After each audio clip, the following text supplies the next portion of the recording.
guys, good morning. So papunta tayong Morong Rizal ngayon. Gamit natin yung BYD Sea Lion 6. So try natin i-compare yung power consumption niya. So umalis tayo ng bahay with 96%. So try natin i-compare yung matitipid natin sa biyahe. So dati sa VF3 ang gamit natin is yung normal mode.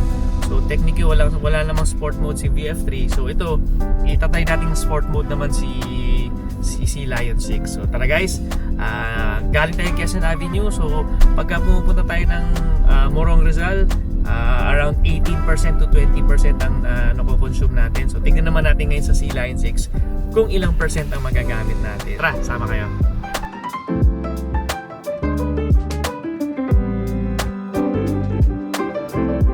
And guys, so currently ang travel time natin to Morong Rizal is 1 hour and 30 minutes. Normally, pag pupunta tayo doon gamit yung VF3, nasa around 1 hour 45 to 2 hours eh.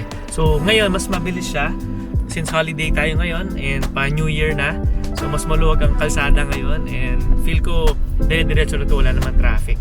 So tingnan natin kung ilang percent ang makakonsume natin. So mamaya, pagdating natin ng Antipolo Robinsons, mag-check tayo ng state of charge ng battery natin sa Sea Lion 6. Ayun guys, so papunta tayo ngayon sa Morong Rizal. Currently nasa Camias tayo. Ang range natin ngayon is 94%. Ang total range kasi ni Sea Lion 6 with EV mode is 100 or 110 kilometers at least. So ngayon, since mas maigsi or mas shorter ang EV range niya versus the VF3 at 200, dala natin yung charger ngayon and most likely magcha-charge tayo on the way back. O kung di naman, baka meron pang matitirang counties, kung mga 20% or less. Pero iikot pa tayo dun eh. Pero ngayon, tingnan natin kung ilang percent ang magagamit natin from Quezon City na usual route natin papuntang Morong Rizal.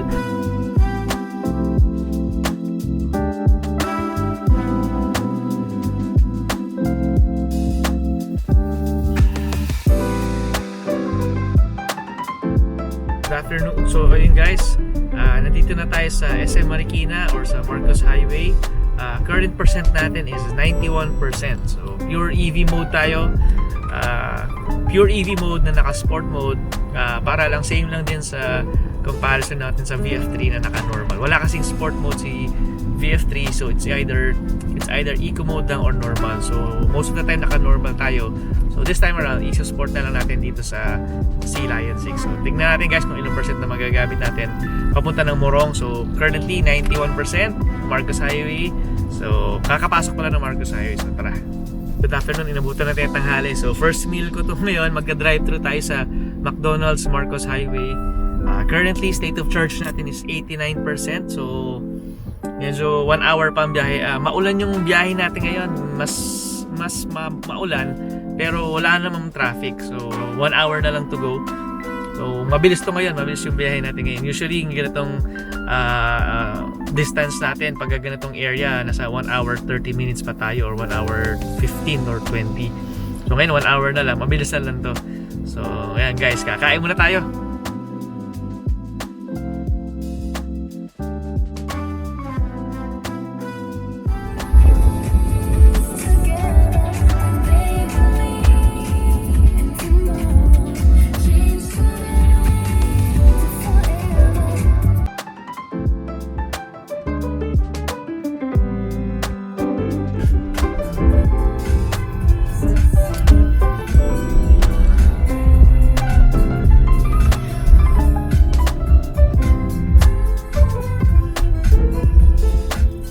Guys, yun, good afternoon. Nakakain na tayo and on the way na tayo to Morong Rizal. Currently, nasa Sumulong Highway na tayo and currently, 82% tayo. Nandito ako sa Colegio de San Benildo Rizal. 82% as of the moment. So, tingnan natin ilang percent ang makakonsume natin. So, we'll have 55 minutes to go.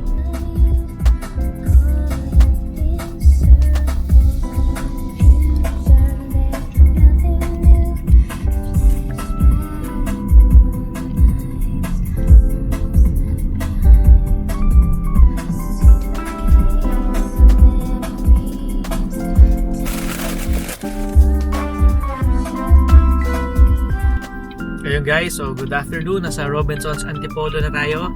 And currently, nasa 77% na yung state of charge natin. And Meron pa tayong almost 45 minutes papuntang Morong Rizal. So, hindi ko lang alam kung ilang percent pa to. Pero mas malakas ang consumption niya versus the VF3 since mas maliit ka ang kanyang capacity. 100 kilometers lang ang kanyang range for the EV.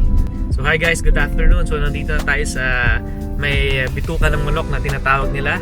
And currently, ang travel distance natin or time natin is 30 minutes left. Ang state of charge natin is 75%. So, tingnan natin kung ilang percent pa matitira. May half an hour to go pa tayo. And sobrang bilis lang ng biyahe natin ngayon. Walang ka-traffic. Maulan lang. Medyo mabagal yung takbo natin kasi sobrang lakas ng ulan. Tsaka sobrang dulas ng kalsada. So, bakit baba rin tayo ng bundok. So far so good guys. So, baka nyo to, ilang percent magagamit natin pagdating natin sa bahay sa Morong.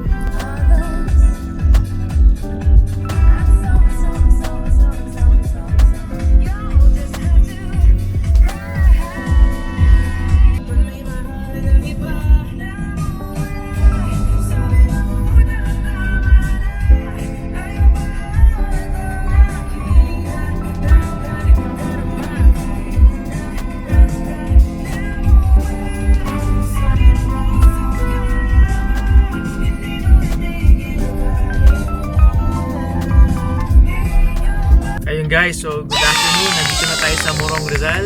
Ang current state of charge natin is 71% versus sa VF3 natin na 82 or 83% pa ang natitira nung pagdating natin sa Morong. Mas mabilis yung biyahe natin ngayon, wala namang traffic, and mas maganda yung naging takbo, mas smooth siya. So, pag uwi naman natin from Morong Rizal to Quezon City, tatry din natin mag-eco mode pabalik. So, within my stay dito sa Morong Rizal, mag-full charge tayo para ma-check din natin pabalik kung ilang percent naman na magagamit kung naka-eco mode naman tayo. So guys, thank you so much. So Happy New Year. Thank you guys for watching.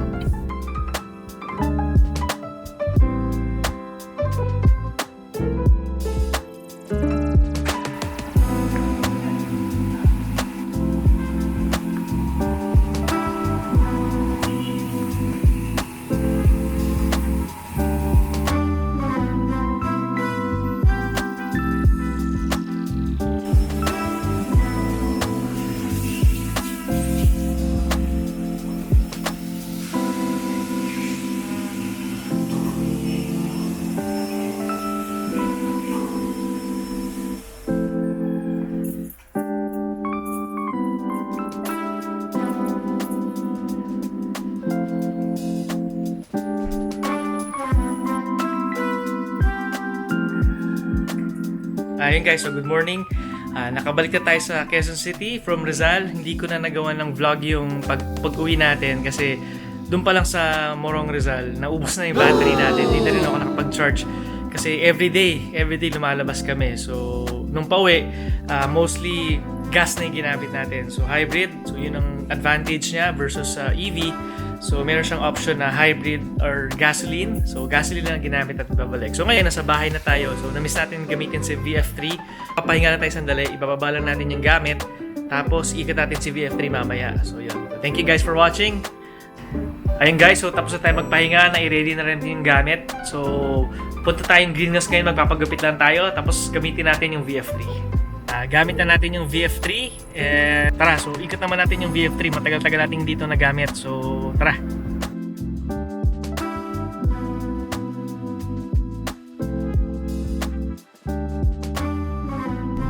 Ayun guys, so malapit na tayo sa Green Hills. 10 minutes away na lang tayo.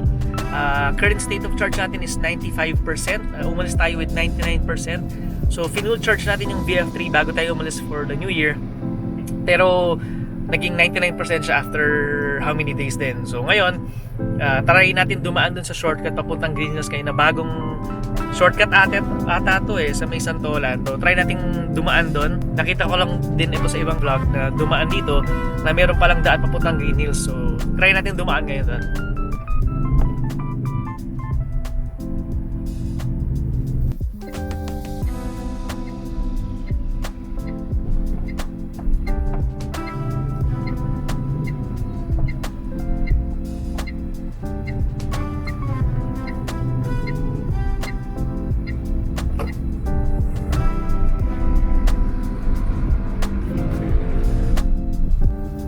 Ayun guys, so dito na tayo sa may Santolan. Kakaliwa tayo sa 3rd West Krame as per way. So merong shortcut daw rito papuntang Green Hills.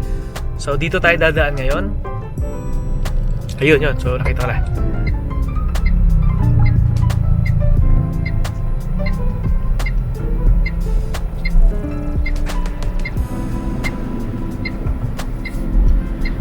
So kakaliwa kayo dito sa may Jollibee. So tignan natin kung saan lalabas to.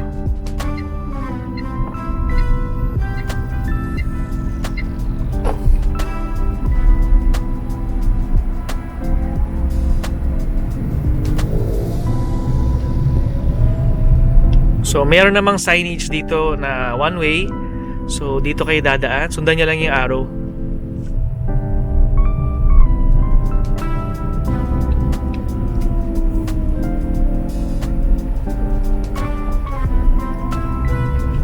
Ayun, so kakanan.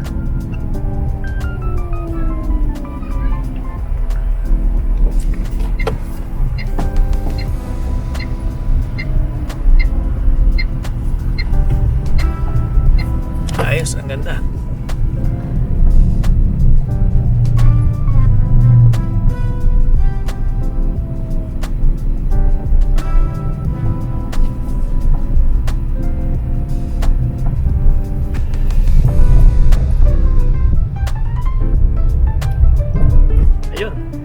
Dito na tayo.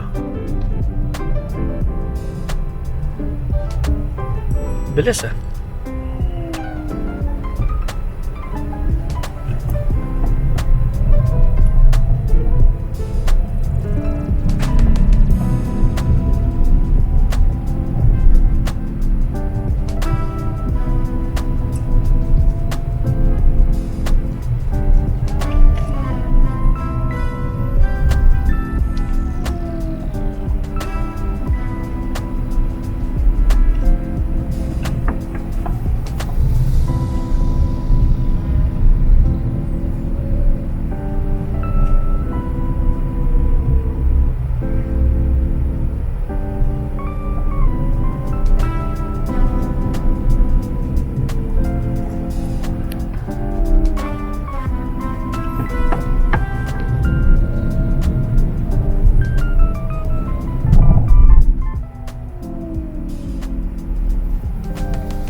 Ayun guys, so nasa Green Hills na tayo. Mabilis nga yung shortcut. Parang 4 minutes or 5 minutes lang from 3rd West Krame, nandito na tayo. Versus kung nag-EDSA ka or sa Ortigas mismo, eto na, sobrang bilis ng shortcut na to. Green Hills na kagad ang labas natin. So thank you guys, tara, papagupit na tayo ngayon.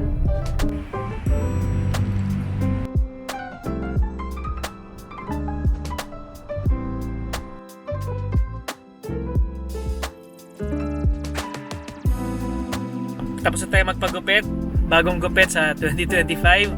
Tapos nagamit na rin natin si VF3. So pauwi na tayo ngayon. Sobrang na-miss kong i-drive tong si VF3 natin. So thank you guys for watching. Sa susunod na video na lang ulit.